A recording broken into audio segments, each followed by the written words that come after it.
ក្រោយមកបន្ទាប់ពីជុំគ្នាជាមួយហ្វៃយៀនប្រងចាក់ចេញដំណើរហើយក៏ចៃដន្យទៅជួបជាមួយអ្នកមីងលក់ដែលកំពុងតែទិញស្ករក្រិបយកមកឈរលិតអញ្ចឹងក៏ទៅហៅនាងភ្លេតបែបនេះក៏ធ្វើឲ្យអ្នកមីងលក់បញ្ញាប់លាក់វារើខ្លាចឈូសៀវឃើញខ្មាស់គេហើយក៏សួរប្លប់ថាចង់ទៅកន្លែងណាដែរគ្រាន់តែឈូសៀវប្រាប់ថាជាទីក្រុងសាំងជិងភ្លាមនាងក៏ហែកលំហទៅកាន់ទីក្រុងមួយនឹងយកតែម្ដងហ្នឹងហើយដោយសារនាងជាអ្នកខ្លាំងកម្រិតពាក់កណ្ដាល Empire ចម្ងាយឆ្ងាយប៉ុណ្ណឹងក៏ដោយក៏អាចហែកលំហទៅដល់ដែរហើយមកប្រព្រឹត្តភ្នែកប៉ុណ្ណោះក៏មកដល់ភ្លេតនឹងទៅជួបអ្នកគ្រូបកគេមុនគេហ្មងហើយអ្នកគ្រូឃើញស្រីប្លែកមុខក៏សួរថាជាណាគេក្នុងចិត្តមូមកជាខ្លាំងបាត់ខ្លួនមួយថ្ងៃសោះមកវិញបាននៅស្រីម្នាក់ទៀតបាត់ហើយឈូសៀវក៏ណែនាំឲ្យអ្នកទាំងពីរស្គាល់គ្នាចឹងទៅអ្នកគ្រូមួយចិត្តនាងហើយក៏ដឹងថាកញ្ញាមួយនេះពិតជាមិនធម្មតាទេព្រោះមិនអាចស៊ើបអង្កេតដឹងពីកម្រិតហ្វឹកហាត់របស់នាងទៅសោះតាមមើលយ៉ាងហោចណាស់នាងក៏មានកម្រិតសេនឃីងដែរហើយអ្នកមីងលួក៏មិនបានគួរសមអីនោះដែរប្រាប់អ្នកគ្រូឲ្យហៅនាងជាអ្នកមីងលួដូចជាឈូសៀវដែរមកអ្នកគ្រូក៏ប្រកែកធ្វើអញ្ចឹងដូចជាមិនសូវសមសិស្សបើខ្ញុំហៅកញ្ញាឯងជាអ្នកមីងហ្នឹងបើខ្ញុំហៅកញ្ញាឯងជាអ្នកមីងទៀតវាមិនធ្វើឲ្យតំណែងតំណងគ្រូសិស្សឬក៏ឋានៈឯនឹងវាអញញ៉ៃទេអ្នកមីងលួក៏គិតក្នុងចិត្តចុំ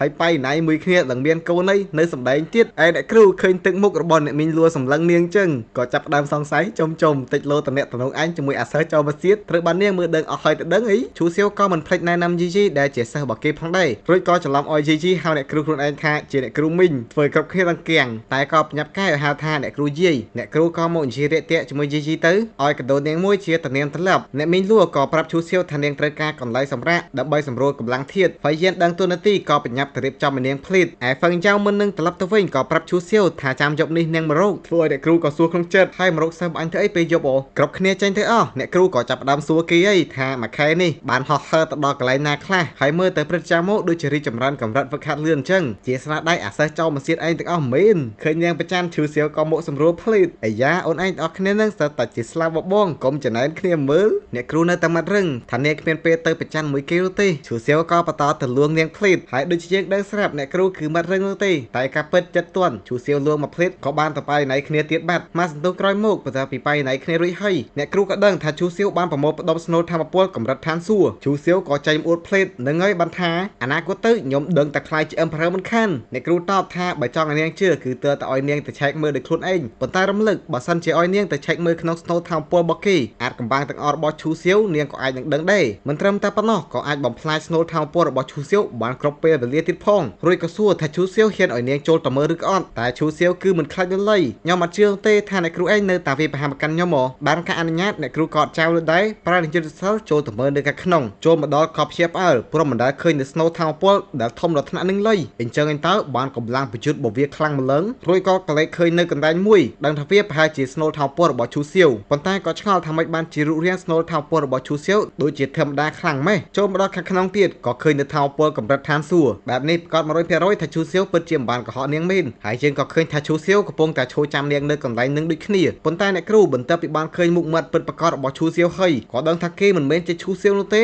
គឺជាស្ដេចបិសាចឈូសៀវបែបនេះក៏ចាប់ផ្ដើមឆ្ងល់ថាគេជានរណាគេឯឈូសៀវក៏ចាប់ផ្ដើមសង្កេតអាពេលដែលអ្នកគ្រូបានឃើញស្នូលធម្មពលកម្រិតឋានសួគ៌ហើយនាងគឺអាចដណ្ដើមវាយកបានប៉ុន្តែនាងមិនបានដណ្ដើមនោះទេឥឡូវនេះបានឃើញរាងកាយពិតប្រាកដរបស់គេទៀនចឹងបើសិនជានាងនៅតែដូចដើមគេក៏ប្រកាសជាអាចទុកចិត្តនាងបាន 100% ឈូសៀវក៏បកស្រាយការពិតថាស្ដេចបិសាចឈូសៀវដែលត្រូវបាននាងសម្លាប់កាលពីមុនក៏ជារូបគេហើយ Holy Sun របស់ប៉ាថៃស៊ូនឹងក៏ជារូបគេដែរឬហើយនាងក៏ព្យាផ្អើលសួររកពិសេសពិតកត់របស់នាងឯងបានចូលខ្លួនហើយដូរវិញ្ញាណគេមែនតែមិននឹងអាចទៅរួចមនុស្សម្នាក់មិននឹងអាចក៏ហៅនៅវិញ្ញាណដាវបានដល់ទៅ2ដងឈូសៀវក៏តបដោយសារតែរូបគេមានវិធីពិសេសអាចចូលខ្លួនអ្នកដតីបានដូចជាមានរាងកាយថ្មីអញ្ចឹងហើយចូលខ្លួនរបស់ឈូសៀវក៏គ្មានអីខុសដែរព្រោះ30ឆ្នាំមុនបើមិនបានគេជួយទេឈូសៀវពិតប្រាកដក៏នឹងត្រូវងាប់យូរណាស់បាត់ទៅហើយឬភ្លាមម៉ងឌៀក៏មិននឹកស្មានអញ្ចឹងបានន័យថាផែនការរបស់ឈូសៀវចាប់ផ្ដើមតាំងពី30ឆ្នាំមុនមកម្លេះលឿនមើលថាស័ក្តិសមជាស្ដេចបិសាចឈូសៀវមីនឈូសៀវក៏ទទួលស្គាល់ព្រមជីវិតរបស់គេមនុស្សដែលត្រូវបានគេរៀបល្បិចដាក់នឹងមានច្រើនខ្លាំងមែនទែនហើយចៃដន្យអាពេលដែលគេចាប់ជាតិចូលខ្លួនរបស់ឈូសៀវនឹង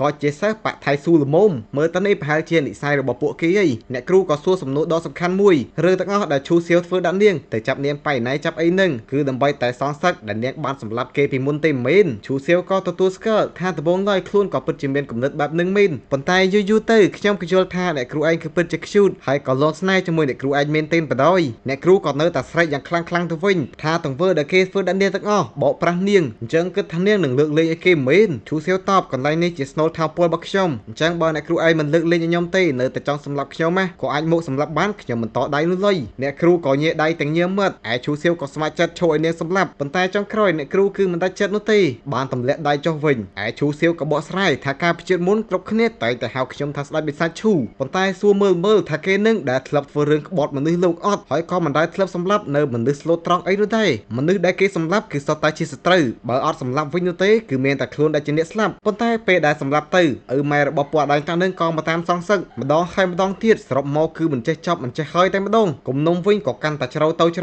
អញ្ចឹងខ្ញុំក៏ដឹងខ្លួនថាចុងបញ្ចប់ដឹងតែមិនអងទេបែបនេះបានជាខ្ញុំរៀបចំផែនការទុកមុនអ្នកគ្រូឯងបន្ទោសខ្ញុំដែលចូលខ្លួនសិស្សរបស់អ្នកគ្រូឈូសៀវហើយនឹងបកប្រាស់អ្នកគ្រូឯងត្រូវអត់ប៉ុន្តែខ្ញុំមិនយល់អញ្ចឹងនោះឡើយព្រោះជីវិតរបស់វាគឺខ្ញុំជាអ្នកប្រកល់ឲ្យនោះទេអ្នកគ្រូខ្ញុំសួរអ្នកគ្រូឯងតែមួយសំណួរនោះទេពេលដែលខ្ញុំខ្លាចជាហូលីសានរបស់ប៉ាថៃស៊ូហើយដែលធ្វើរឿងអីខុសទៅកាន់ប៉ាថៃស៊ូអត់ហើយដែលធ្លាប់បានសម្លាប់មនុស្សស្លូតត្រង់ឬក៏អត់នាងក៏ចាប់ផ្ដើមគិតដឹងទទួលស្គាល់ថាពិតជាមិនដែលមានពិតមែនក្នុងចិត្តក៏ចាប់ផ្ដើមចូលសងឈូសៀវបន្តិចម្ដងហើយព្រោះបើប្រៀបធៀបជាមួយមនុស្សអាក្រក់មួយចំនួនឈូសៀវអាចនៅចាត់ទុកបានថាជាមនុស្សឈូសៀវបន្តខ្ញុំជឿជាក់លើអ្នកគ្រូឯងសុខចិត្តប្រាប់ការពិតនៅអាចកំបាំងដ៏ធំបំផុតរបស់ខ្ញុំអញ្ចឹងរវាងខ្ញុំជាមួយសិស្សរបស់អ្នកគ្រូឯងអ្នកគ្រូរើសយកមួយណាអ្នកគ្រូមិនដឹងឆ្លើយមិននោះទេព្រោះឈូសៀវបានសម្លាប់សិស្សរបស់នាងមិនទាំងអាចទៅស្រឡាញ់គ្នាជាមួយឈូសៀវកើតជាពិសេសគឺមានកូនជាមួយឈូសៀវនឹងហ្មងចុងក្រោយក៏មិនបានឆ្លើយដែរចេញត្រឡប់ទៅវិញធ្វើឲ្យឈូសៀវក៏រំពឹងទុកពីចម្លើយរបស់នាងថានឹងជ្រើសយកមួយណាមកដល់ខាងក្រៅបើភ្នែកហើយនាងក៏បន្តសួរឈូសៀវថាមិនបានជាគេប្រៃផ្សាយបែបនេះហើយមិនបានជាគេជ្រើសរើសប្រាប់ការពិតទៅកាន់នាងអញ្ចឹងឈូសៀវក៏ឆ្លើយដោយសារតែការកុហកគឺមិនអាចដោះស្រាយបញ្ហាបានពេលដែលគេទម្លុះទៅកាន់កម្រិត Great Sin ការពិតទាំងអស់គឺនឹងត្រូវបានដឹងជាសាធារណៈហើយគេក៏មិនចង់កុហកមនុស្សដែលគេស្រឡាញ់ដែរអ្នកគ្រូក៏តបថានាងត្រូវការពេលវេលាបន្ធូរចិត្តសិនហើយក៏ដើរចេញទៅបាត់ឈូសៀវក៏បញ្ញាបកលនៅទឹកអម្រិតឋានសួគ៌ទៅឲ្យនាងព្រោះថាវាមានប្រយោជន៍មែនទែនក្នុងការយកជំនួយដល់ការយល់ដឹងពេលដែលហ្វឹកហាត់វិជ្ជាគុណទទួលយកហើយនាងក៏ធ្វើជាសួរថាអត់ខ្លាចនាងបកអាក្រាតគេទេអីឈូសៀវអនតគៀឆ្លើយ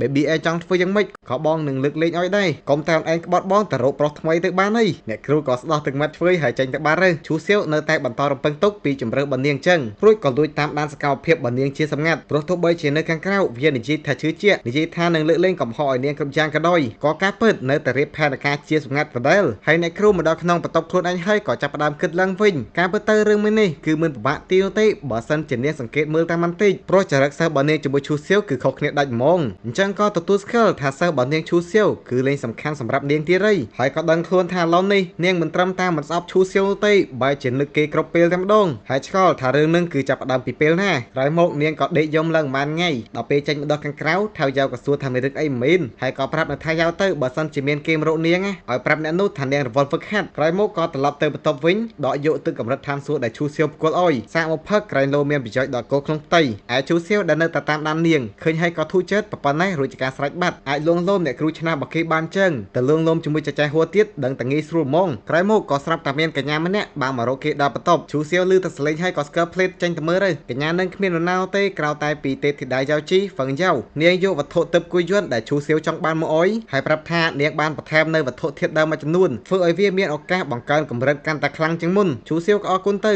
ព្រោះគេក៏មានកម្រងទៅអញ្ជើញអបៈឈីវូហិនឲ្យចម្រាញ់អវត្ថុនឹងឲ្យដែរហ្វឹងយ៉ាវក៏សួរអញ្ចឹងពាក្យសម្ដីរបស់គេកាលពីមុននឹងយកជាការបានអត់អារឿងដែលត្រូវទៅកំដរនាងដល់លេងចំនួនមួយថ្ងៃណាឈូសៀវឮហើយក៏ស្ពឹកមុខជុកលេះថាថ្ងៃនឹងគេរវល់ហ្វឹកហាត់អាចចាំពេលដែលគេចេញពីហ្វឹកហាត់សិនបានអត់ប៉ុន្តែការពិតទៅគឺដោយសារតាមយប់នឹងវារវល់តែបៃណៃជាមួយអ្នកគ្រូអញ្ចឹងទោះបីជាចង់ក៏ដោយក៏មិនមានកម្លាំងដើរនោះដែរហ្វឹងយ៉ាវក៏អូខេទៅឈូសៀវលឿនមើលថាមនុស្សប្រុសពិតជាមិនអាចសង្ហាពេកបានមានម្ដងក្នុងបន្ទប់ឈូសៀវក៏ចាប់ផ្ដើមហ្វឹកហាត់នៅវិជ្ជាគុណដៅរបស់គេវិញម្ដងប្រើ system ជាជំនួយដើម្បីទម្លុះទៅកាន់កម្រិតកាន់តែខ្ពស់ហើយអត់បញ្ហាទេបាទវាមានជាតិកូដអីមួយផ្លេតក៏ទម្លុះបានសម្រេចរួចមកគេក៏ដើរមកដល់ខាងក្រៅនឹងបានជួបជាមួយនឹងចែកឈិងជីនឹងហើយលើកនឹងជាវេនរបស់នាងម្ដងឈូសៀវក៏ដើរមកសួរថានាងជាមួយហ្វៃយៀនកំពុងតែនិយាយគ្នាពីអីដែរហ្វៃយៀនតាមចំនួនដោយសារតាមអាជីនេះកម្រិតហ្វឹកហាត់របស់នាងរីចម្រើនលឿនពេកអញ្ចឹងក៏មកសុំយោបល់ពីចែកឈិងជីអំពីការហ្វឹកហាត់ចឹងទៅចែកឈិងជីក៏បន្តបញ្យល់អំពីការហ្វឹកហាត់បន្តយកផ្លូវមិនមួយដាក់មាត់របស់ឈូសៀវបន្តហើយក៏ប្រាប់ថាកម្រិតហ្វឹកហាត់មួយគឺរបៀបហ្វឹកហាត់ខុសៗគ្នាដូចជាអ្នកខ្លាំងកម្រិត Great Saint គឺត្រូវការយល់ដឹងពីច្បាប់របស់មេឃា